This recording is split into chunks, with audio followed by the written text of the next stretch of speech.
segmentation is kind of an interesting area, and I know you're doing some kind of pathfinding on thinking and doing segmentation as it relates to customers and markets. Can you share with us a little bit about that? Right. So one of the things that's really interesting to think about when we talked with our clients about, what's the hard part of their work and the easy part of their work.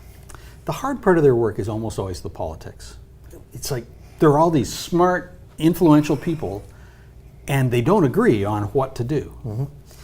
And when we scratch the surface of that a little bit further, what we find is that often, what to do about this brochure, this headline, this ad, whatever, is actually a proxy battle for a deeper issue. Something that's not really surfaced, but really part of the ideology of the business. And that ideology goes like, well, the customer thinks this, or the customer thinks that. Mm-hmm.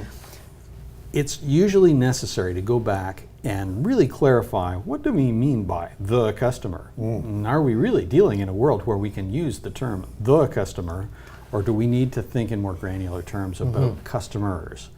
And then be specific about, well, which kind of customers are we talking about? And one more layer back, what are the ways we are going to discriminate between customers and which are most appropriate to our strategic circumstances, the stage of maturity of the business, where we are in terms of the industry structure, market leader, whatever.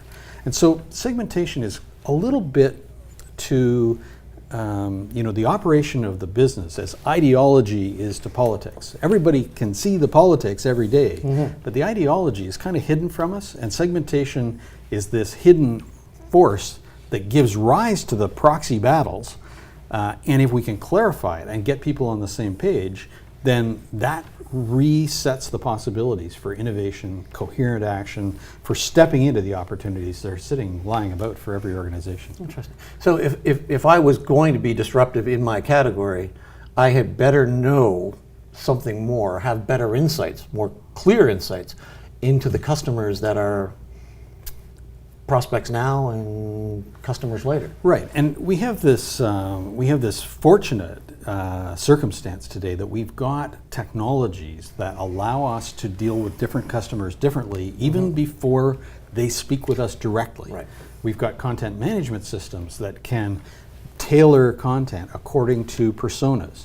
But now, how do we anticipate and how do we structure the building of those content repositories when we know that a great deal of the buying journey is taking place before people are actually speaking with us directly, walking into our sales rooms, and so on. So this is actually becoming more and more important, especially as consumers take more and more control of their buying process. So the buying journey, what are some of the things that you've seen shift with technology and the use of technology? What are the key changes that have happened in the buying journey? Right. Well, in general, the consumer is empowering themselves with knowledge that allows them to level the playing field with the seller. Right. For decades, maybe longer, there's been an asymmetry of knowledge. And the internet is a great leveling platform for the knowledge. So, and this applies across a wide range of things.